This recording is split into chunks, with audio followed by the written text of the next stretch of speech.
Çfarë po ndodh mes Rusisë dhe Ukrainës teksa kjo e fundit ka pranuar propozimin për një armë pushim 30 ditor, ndërkohë që Moska ende nuk ka dhënë një përgjigje pozitive në këtë rast. Ndërsa nga ana e tij, presidenti amerikan Donald Trump ka deklaruar se nëse Moska nuk e pranon një propozim të tillë, do të ketë pasoja shkatruese.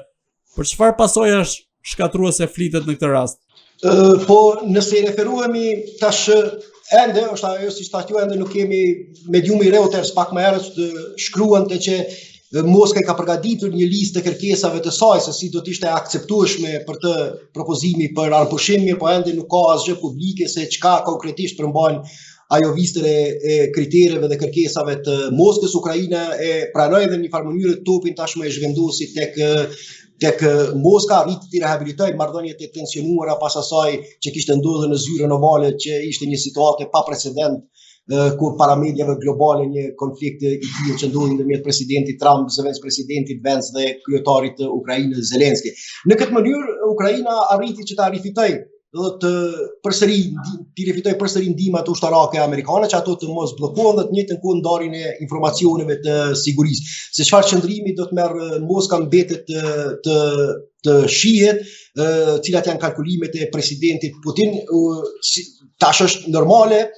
çdo veprim ai do ta bën nga prizmi se a do t'i rikthehet në përfitim apo cila është arsyeja që presidenti Putin është i interesuar që për një armëpushim të tillë. Ai mund të jetë i interesuar vetëm nëse tenton të blejë kohë, sepse është jo strategjike, është alogjike që ta pranojë një armëpushim nëse ai është duke fituar në terren. Pra ose të blejë kohë të rigrupohet, të rigrupojë forcat, të marrë pak frymë, në të njëjtën kohë të mos ta shmang presionin e mundshëm amerikan në situatën në cilën ndodhet. Është e vërtetë që kohën e fundit trupat ruse kanë pasur përparim në pjesën lindore, por jo në atë masë shumë të madhe siç është propaganduar. Rusia nuk ka arritur të realizojë qëllimet e saj të plota kur i kishte artikuluar për fillimin e asaj që quhet si operacion special, sepse Rusia asnjëherë nuk e ka quajtur luftë pushtimin brutal të Ukrainës, por e ka quajtur një operacion special me qëllim të demilitarizimit të saj dhe të denazifikimit të regjimit që ndodhet sipas propagandës putiniste e cila ndodhet në Ukrainë. Pra, nëse Rusia ka bindjen që armëpushimi mund t'i krijojë favore, atëherë ka gjasa që ta pranoj, por nëse sipas kalkulimeve të saj nuk i krijon favore të domosdoshme strategjike, atëherë është e mundur që ta refuzoj atë. Se si do të reagojnë Shtetet e Bashkuara të Amerikës mbetet të shihet. Plani i mëhershëm i presidentit Trump, doktrina e tij ka qenë paqja nëpërmjet forcës, pra që të maksimalizohet presioni mbi atë shtet i cili nuk i pranon konturat e tij të paqes. Dhe tensionet me Ukrainën i pam se si u manifestuan, do thotë kur Ukraina i refuzoi kërkonte garancione më të mëdha të sigurisë, nuk u pajtua fillimisht me plan propozimin e tij, ajo e shtroi presionin mbi Ukrainën, duke detyruar që në fund të pajtohet, ndërkohë se tash Rusia, nëse nuk e pranon, atëherë janë përmendur sanksionet ekonomike, mirë po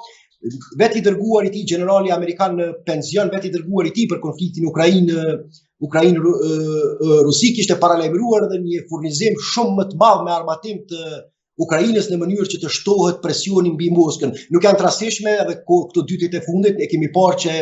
bombardimet me dron mbi Moskën kanë qenë më intensive se kur nga Ukraina, mbase një lloj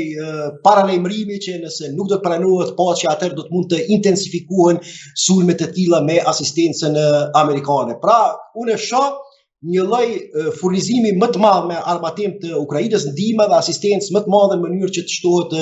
presioni mbi Rusinë. Ndërkohë edhe Rusia në planin ekonomik nuk është se ka gjendje në bashkëmirë, inflacioni është i madh, pavarësisht se ka kapacitete më të mëdha se Ukraina nuk diskutohet. Presidenti i Polonisë ka bërë thirrje Shteteve të Bashkuara të Amerikës që të transferojnë armët e tyre bërthamore në territorin e tij, pasi Europa ndodhet përballë një rreziku të mundshëm nga Rusia. Ju si mendoni, sa real është ky rrezik dhe a ka gjasa që Rusia mund të nisë një agresion të mundshëm pas Ukrainës tashmë drejt vendeve të tjera të Europës? Nuk besoj në këto rrethana, të thotë sepse varet se si çfarë epilogu do të merr lufta në Ukrainë. Deri më tani nëse i kemi përcjell me vëmendje strategjinë e presidentit Putin, ai në një farë mënyrë ka qenë i kujdesshëm ndaj vendeve që janë ndaj shteteve që janë vende anëtare të NATO-s. Ka kalkuluar që një konfrontim me NATO do të ishte me pasoja më të mëdha për Rusinë. 3 vatrat kryesore të krizave gjeopolitike që i ka inskenuar Rusia janë në Gjeorgji, janë në Moldavi, cili e mban peng situatën e brendshme dhe tashmë në Ukrainë. Pra 3 vende të cilat nuk janë shtete anëtare të NATO-s. Dhe nuk është se presidenti Putin nuk e ka kalkuluar që një konfrontim drejt për drejt me NATO-n do të ishte me pasoja më të mëdha për ta. Ajo që presidenti Putin tenton ta maksimalizojë si qëllim të tij strategjik, kuptohet është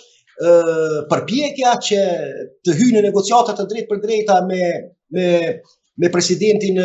amerikan Donald Trump, ta rehabilitoj veten si një faktor dhe aktor i domosdoshëm politik